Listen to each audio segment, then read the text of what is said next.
Good morning, Bernie McGinnis here from Majestic Care. I'm joined with Don Kump, our Chief Financial Operating Officer, and we wanted to try our first ever vlog here for our LinkedIn friends, our friends out on Instagram, Twitter, and Facebook, and really take the words off of our website and our first initial From the Desk of the CEO blogs and take this live and let you hear the passion from our leadership here at Majestic Care. So we've talked a lot about our vision and our mission as an organization. And in every mission statement, in our vision, it talks about our care team members. We've made a very important decision not to call the members of our organization employees, but everybody serves a role on a care team. So we're all just care team members. And one thing I like to learn when I'm out in the buildings and interacting with our care team is that journey. What brought them to Majestic Care? Why did they choose post-acute care? How did they answer that call? So we want to share our hashtag MyMajestic, our hashtag MyJourney, and we want to hear the stories from our online partners and our friends and our care team members of how you joined Majestic Care, how you made that choice to serve others in the post-acute care world.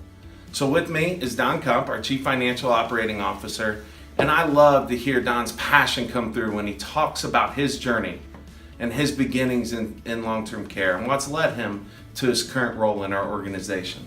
Don? Hey, I started just as a business office manager really at a 100-bed Alzheimer's facility down in Cincinnati, Ohio. One of the things that grew real passion to me, because you're just a financial guy, right, in a facility, and they think that all I'm looking for is the payments and how much money we can make and stuff like that. But what really touched me from starting in a building is interacting with the people that we're entrusted to take care of. So I had this one gentleman that I love telling the story with, that he started basically with us. That was a 100-bed Alzheimer's facility. So when he came in, he really was just, he was just in those early stages, right? So he used to come down, he used to love money, he loved the Cincinnati Reds. And he came down and talked to me, and he would help me like roll quarters. So he'd roll quarters with me. And again, remember, I guess I'm showing my age. We didn't have fax machines and all that kind of stuff. We just actually had to roll quarters. So we were rolling quarters and things of that nature. And then about 6 months later, he came down and he started throwing quarters at me. I mean, he was kind of getting a little bit agitated or whatever. And then 6 months later after that, he was swinging at me with quarters in his hand. But it was all right. I loved him, and he was one of those guys that you just grew to love. And I know that I would go upstairs and shadow box with him, and he's one of those people that made me feel that calling that Bernie talks about, and how important it was. And a small community of people that work together and basically taking care of him, and me having the best relationship with him and being able to talk to him and calm him down, or be able to talk with our family members. I mean, one of the things that I really look back at and puts a smile on my face every time I think about it, back in the day, again, showing my age, Marge Schott was running the Reds, and they had that big dog, Shotzi, big St. Bernard dog.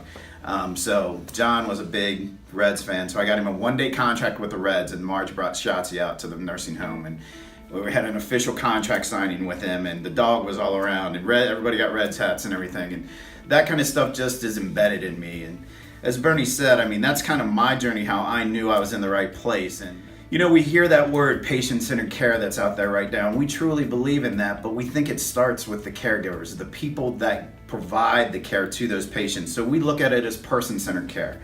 And I know that you've heard me talk about this before if you've seen my blog or whatever, but we start with that. We want to take care of the people and basically talk about their journey on the people that are blessed to take care of those residents. So how do we touch those caregivers? How do we empower them? How do we make them feel empowered to basically do a lot with our residents? How do we mentor them to make them advocates of the industry that we're in? Regardless if they stay with Majestic Care or not, I think our mission is really this industry, and how we basically promote that and promote people within this organization. So that's kind of my journey on how I got here, and now we're just continuing that journey together as we go through. Now we've just taken on our 8th facility. Yeah. We've got our 8th facility, just came on April 1st. On 6/1, we take over our 9th facility in Indiana, as well as Ohio.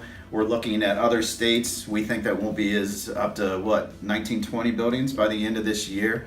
So we're really excited about that. And we're looking for people to come and be on this journey with us. We can't do it ourselves. It's not about anybody that sits in this office. As Bernie said, we're just care team members, and we all work together as members of a team. Nobody really works for anybody. The real heart and soul of what we do of Majestic Care are those frontline staff, and how do we empower, mentor, and become advocates with those folks. And that's what my goal is. That's my journey, and my goal for this company is how can I help folks get to that next level. So, Well, thanks, Don. It's clear he has a passion for post-acute care. Clear he has a passion to make a difference in the lives of those we serve.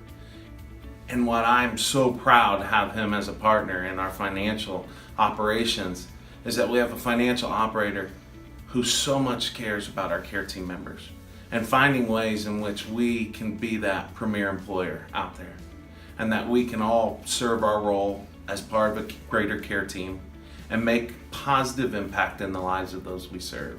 So I really want Don to share that vision and his journey today, because I think you hear that passion in every word he speaks, and I love to hear the story about the One Day Reds contract. So we really just wanted to spend a few minutes this morning and talk about that journey, share one of the journeys from our executive team, and ask you to hashtag MyMajestic, hashtag my journey. Interact with our Facebook page, interact with our Twitter, our Instagram. Give us a follow on LinkedIn. Share your journey. What brought you to post-acute care? What keeps you coming back every day? So for Bernie McGinnis and Don Comp here at Majestic Care, I wanted to thank you for taking a few minutes out of your day and listening to our passion.